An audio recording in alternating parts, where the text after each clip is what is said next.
নুরুল হক নূর, গণ অধিকার, পটুয়াখালী ৩, ব্রাহ্মণবাড়িয়া ৬, মোহাম্মদ জুনায়েদ, আব্দুর রহিম সাকি, গণসংহতি আন্দোলন। আমার বিএনপিতে যোগ দিয়েছেন, তার জন্য আমরা কুমিল্লা ৭ এই আসনটি আমরা এটা তাকে দেওয়া হচ্ছে।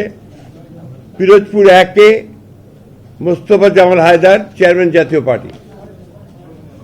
Narail ২, doctor Fariduzzaman Farhad, chairman NPP. Jessore ৫, মুফতি রশিদ বিন ওয়াক্কাস, ইসলামী ঐক্য জোট। ঝিনাইদহ ৪, মোহাম্মদ রাশেদ খান, গণ অধিকার।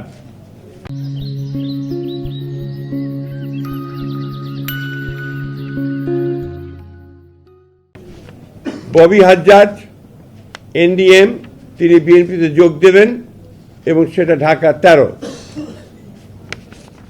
বিপ্লবী ওয়ার্কার্স পার্টির জনাব সাইফুল হক, ঢাকা ১২। মাহমুদুর রহমান মান্না, বগুড়া ২, নাগরিক ঐক্য। নুরুল হক নূর, গণ অধিকার, পটুয়াখালী ৩, ব্রাহ্মণবাড়িয়া ৬, মোহাম্মদ জুনায়েদ, আব্দুর রহিম সাকি, গণসংহতি আন্দোলন।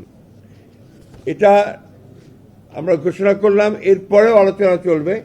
তারপরে যদি আরো কোনো সিদ্ধান্ত হয়, সেই সিদ্ধান্ত আবার পরবর্তীতে আমি আপনাদেরকে জানাবো। ধন্যবাদ। তারা তাদের প্রতিক্রিয়া কেউ করবেন, আর যারা অনেকে যারা যোগ দিয়েছেন তারা বিএনপির প্রতীকে ধানের শীষে করবেন। তারা তাদের প্রতীকে নির্বাচন করে সিদ্ধান্ত নিয়েছেন। সেখানে আমাদের কোনো প্রার্থী থাকবে না।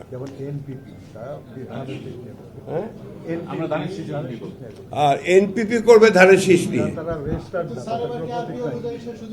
জি না না, এটা তো আপনার এটা হচ্ছে তাদের কোনো নিবন্ধন নাই। They can join and do it. হ্যাঁ।